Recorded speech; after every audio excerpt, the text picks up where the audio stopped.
kulanti wanaagsan asxaabay meel kastood naga daawanaysaan kusoo dhawaada barnaamijkeena habeennimo waa habeennimo isniina talaada soo galayso taariikhduna tahay 11 May haddaba wararkii iyo warbixinadii ugu waaweynaa ee soo dhacay tan iyo intaynu kala maqnayn ayaynu barnaamijkeena kusoo gudbinaynaa ugu horeyn waxaynu ku bilaabaynaa qaar ka mid ah warbaahinta caalamka ayaa ka hadlaya markab nooca gujiska ah oo dhulka sagxadda hoose ee badda ku socda oo nuclear xambaarsan gantaalo nuclear wata ayay Mareykanku waxay u direen gobolka bariga dhexe isagoo hadda ku sugan jasiiradda Ingiriisku leeyahay ee Spain ka tirsan ee liiraado Jabal Tariq halkaas uu jooga halkaas ayuu caaw ku hoyanayay marka su'aalo badan ku wareegsan yaa la handadaya ninkii Trump ahaa bootadiisii iyo handadaadiisii markab diyaaradaha xambaara diyaaradaha waaweyn B1 kuwa bambooyinka la yaabka la tuura way u shaqeyn waayeen hadda marka maxay maraakiibta nuclear ka ridaysa aan basoo wataa wali Iran waraysta wixii hore dhan baa iska saartay hadda marka maxaa lagu waabinayaa maxaa lagu handadayaa nuclear kii runta ah lagu handadaa marka sheeko marka waa soo kululaanaysa xaalku halkaas u bara sheekada marka goormay ku soo aadaysa xilli Iran ay waxay rabtay inta qortay Trump u dirtay tiri waxa rabta samay isagoo uu xanaaqsan yahay marka halkaas marka maxaa ka dhici doona aritan muu shaqayn doontaa Trump hanjabaadan iyo cagajugleynta nuclearka aan wataa markan ma u shaqayn doontaa kuwii hore waa shaqayn waayeen haddaba markaan idin tuso telefishinka la yiraahdo Sky News qaybtiisa af Carabiga ayaa wuxuu qoray warbixin uu leeyahay iyadoo wada hadalladu ay mugdi soo galeen u dhaxeeya Mareykanka iyo Iran ayaa dhanka kale Washington waxa ay dirtay markab gujis ah oo nuclear ah waxaana uu hadda ku sugan yahay jasiiradda la yiraahdo Jabal Tariq ayaa la yiraahdaa haddaba warbixin laga soo xigtay ciidamada badda Mareykanka waxay sheegeen gujiskooda nuclearka ee la yiraahdo USS Alaska iyo isagoo ka mid ah gujisyada nuclearka Mareykanka ee la isku yiraahdo kooxda Ohio ayaa waxa uu hadda ku sugan yahay jasiiradda la yiraahdo Jabal Tariq waxaana la sheegay in dhaqdhaqaaqa gujiska nuclearka wada ay tahay mid naadir ah oo uu mar walba aanu dhaqdhaqaaqin oo uusan meel iska aadin ilaa mar naadir ah oo hawl muhiim ah uu u baxayo mooyaane inaanu baxaynin ayaa la sheegay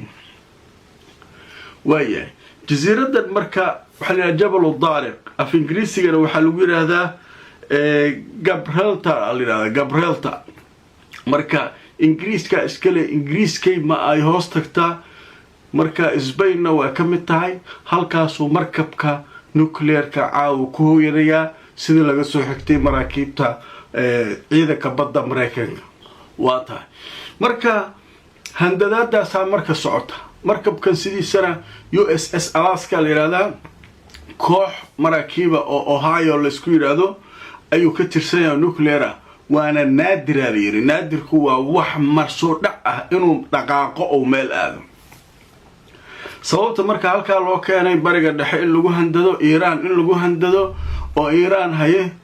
markan bahashu nuclear ee gaartay amal in loo handada rabaa marka sheekadan wixii ka soo kordha kulay waa arki doonaa barnaamijyada dambe ayayna ku soo qaadi doonaa dhanka kale Hormuz warar cusub oo soo kordhay ma jiraan inta aan ka ahayn warbixinadii hore in maanta markab qadar leedahay la fasaxay inuu halka ka gudbay oo gaas waday xaaladda kalena wali way degatahay Mareykanka dhankiisa wax wara oo ka soo baxay Hormuz ma jiro Iran xageeda caawa wax cusub oo Hormuz iyana ka soo baxay ma jiraan aan kala joogna lagu kala joogaa meeshaas hawshu halkaas ay maraysaa dhanka kale Iran gudaheeda markaan u soo noqono Iran waxay leeyihiin waxa la daldalay oo la dilay nin iiraani ah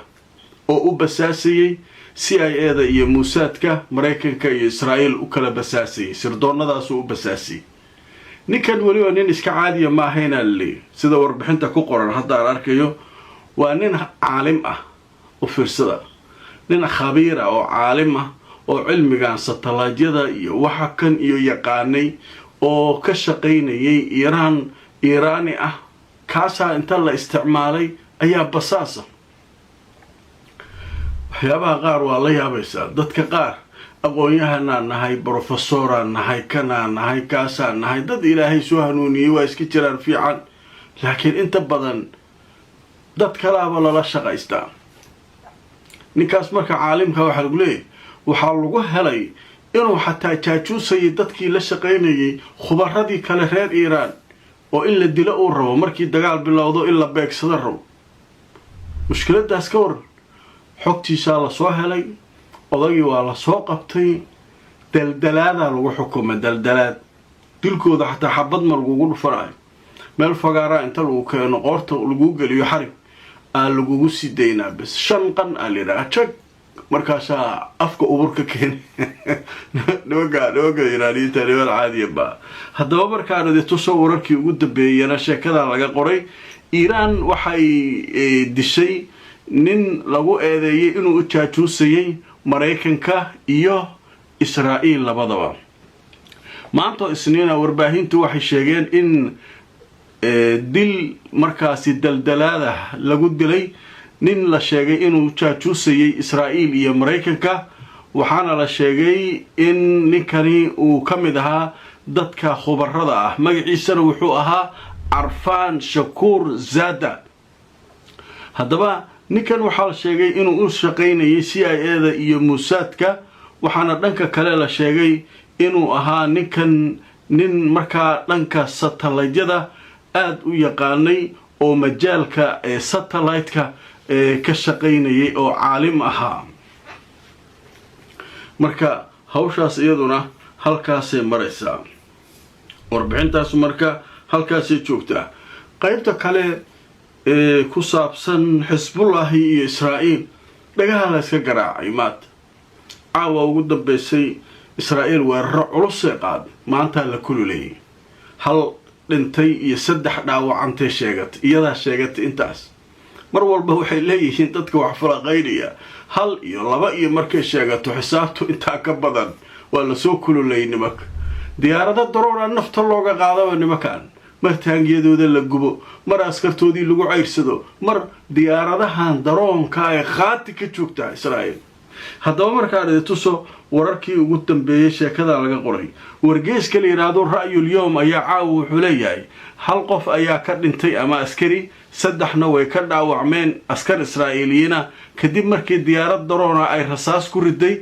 Xisbullahina waxaa la sheegay inay diyaaradaasu inay lahayd Xisbullah haddaba dhanka kale iyaguna waxaa la sheegay weeraro culus inay ku jawaabeen 4 qof ayaa shahiiday iyagana koonfurta Lubnaan Israa'iil waxay qorsheynaysaa inay sii qabsato dhul dheeraad ah oo dhinaca lugta ah howlgalla ballaaranna ay halkaa ka samayso ujeeda 3 naga dhaawacantay mid naga dhintay iyaguna 4 ay dileen marka meesha dagaal culus marka ka soconayo inay isballaariyaan ay rabaan Xisbullah waxay diidaysaa inay dadkan isu soo ballaariyaan haddaba qaybtan ugu dambaysa wararkii ugu dambeeyay ee soo dhacay waxaa ugu waaweyn wasiirka gaashaandhigga ee dowladda Belgium ayaa ka hadlay kulankii wasiirada maartay qorshaha Yurub ee wasiirada gaashaandhigga ay ku kulmi doonaan waxaana uu sheegay in ay ka shaqaynayaan talaabooyin ay kulaha miinooyinka kaga saarayaan Hormuz meesha adoo soo taagan oo indhaagu shantigiin beena lagu sheegaa waxa meesha laga qaban karo iyo cidda miina ka saari karta iyo cidda miinada gashatay waa la ogyahay ninkan Belgiumka marka muxuu ku leeyahay waxaan ka fakaraynaa sidii amiinooyinka Hormuz uga saari lahayn maraakiibtu si nabadgelyo ku mari lahayd dawladaha khaliijkana aan u saacidi lahayn u kaalmayn lahayn waxa dayba af ku kooban tahay oo intaas kaliya tahay maxaa Mareykan gabgable وإلى مركب نوكليير وقصي وطامش لو كان عنده وحش شيء أنا فاهم ويا القولي لو كان يوروبيا كلمة عادي بقى مركب بريطانيا كل اللي هين إنجليزكي فرانسيسكا وقامنا إلى أفرتن كدوات دولدود وكيلا كسعودة ووزير ذا قاشان دقا اسكو إيمان دورا وحمركا لغا شقينا يا سيدي هرمس لو فريا مركا هوشا سؤالكاس مرة إيران oo dhaarsan tahay markabkii meelaha ku arko nagta ka saaraytay Ingiriisi Faransiis meelahan soo marmara anay waa noo taala Belgium xaquu jooga Mareykanka la qarrabsaday Ingiriisi Faransiis la handada abu Belgium oo asaga dhanba xaafad yaro oo meel yaro kooban ku jira xaquu jooga tabartaas marka lagu hanjabaya barnaamijkii waa laga intaan marka la kulmayno like garay oo share garay barnaamijka xsaabay